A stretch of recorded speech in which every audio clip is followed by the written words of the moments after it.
Yeah, Sugar. So getting much closer with Shug and Cam's good to go. So yeah. Obviously, this Liberty team has a good amount of size across the board. Just rebounding was an emphasis after the last game. I'm curious, trying to counteract that.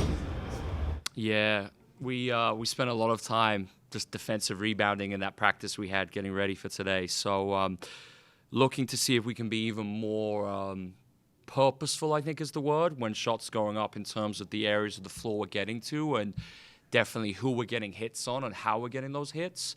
So yeah, we had some good conversations about it, and like the days of the high school box out almost being dead, where you turn and put your hands. I mean, players now are so athletic, so physical. Like I think the box out techniques, even if it is a box out, has to change and evolve. So tried some things in practice. I think it's something we've got to just keep emphasizing nonstop. I think if you look at our roster, like historically, haven't been great rebounders until this point. So I think we just got to really double down and make sure we're putting this into practice so it becomes a good habit every single day. With Kamaya, what is it that excites you about having her? Yeah, I think just the savviness, and I think the ability to play. Like I see her being able to slide in between the 1 and the 2, and that does give us some good positional versatility.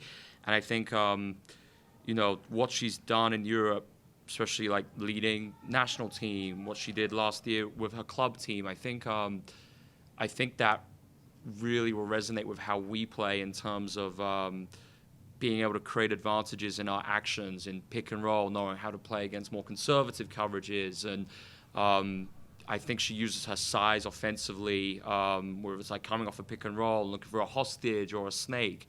So I am excited to get a look at Cam tonight. Obviously, helps us that she's ready to go and back on the roster. Why do you think it is that she hasn't stuck? Yeah, it's a good question. I think a lot of it, Sean, is just opportunity. And the more I get to learn about this great league, the more I see that. And I think sometimes players just need that opportunity. And there we go. So I think our front office did a great job, looking for players like Cam who have performed really well in Europe, and they just need a shot in the W to make it. In the last game, you said that the defense let the team down. How important is the defense in this game tonight going against the Liberty? Yeah, it's absolutely crucial, and it's we went with less keys for this game in the scout, and just really putting an emphasis on the defense. I think watching the film back, it was really our pick and roll stuff that we went away from what we practiced. So we tidied up a lot of that just in terms of how teams look to exploit our pick and roll covers, and then what we do in response to that. So we definitely want to be more physical at the point of the pick. We were detached a lot in that last game, and we were kind of like several feet off from picks, and we were never really emphasizing those drops. So getting back to our aggressive pick and roll covers, and then recognizing when they do slip, how we respond to that, as opposed to just staying up at the level and conceding advantages where they get below us. In terms of physicality, how are you guys balancing the identity of what you guys want to do in terms of pressing in the backcourt, just being super physical in the pick and roll, with these new changes to how they're calling fouls? Yeah, absolutely. So I think it's what we've kind of defined with the team is the areas where I'm happy for us to take calculated risks, and then the no-nos that we want to avoid at all costs. So we actually put it up, we were doing film the other day, and we kind of did it together. We were like, all right, these are the ones where we will be happy to take a risk, and if something is called, something is called. But we feel like what we might get back in terms of a turnover outweighs the foul call. And then these are the ones where we want to avoid them at all costs, because it's just, putting them potentially in the bonus, putting us in trouble. So I think it was better, obviously, last game than the preseason. We'll continue. I think we have to do it because we got to find ways to win on the margins and find small ways to get a competitive edge.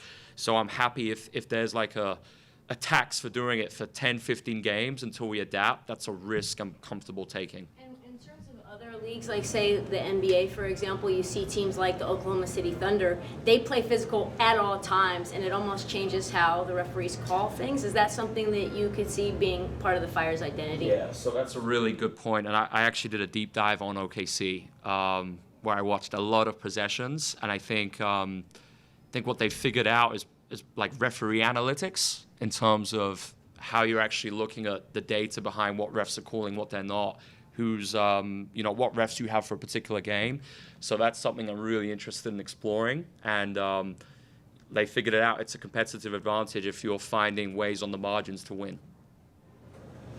We've already seen Nadia take on the defensive assignments of Kelsey Plum, last game Skylar Diggins. How important has her defensive versatility been early on? I'm so glad that's been recognized because I feel like it's something that doesn't show up on the box score in terms of you're not seeing yet like 20-point games or whatever, but the value she is bringing as a point of attack defender, it's immense, and it's really hard to describe how valuable that is just in terms of how disruptive she's being, in terms of the ball pressure she's applying 94 feet. Her pick and roll covers are elite, both when she's playing with our fives or we're playing 1 through 4.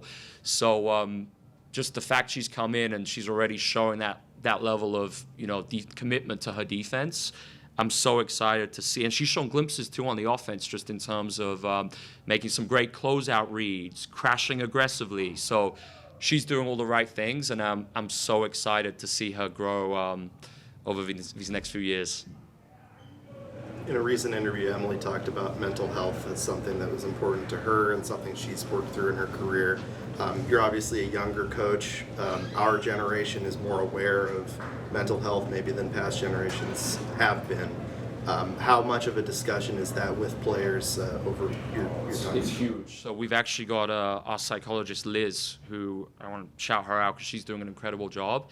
And she's in everything. So every single meet as a staff, everything in our communication channels. She sits behind the bench and she gives me feedback on, like, this is my messaging, this is how we could improve it. And it's so important because when I got this job, we really wanted to talk about how could we create this integrated system where we're looking at every department and how we can create best practice with mental health, performance, analytics, video.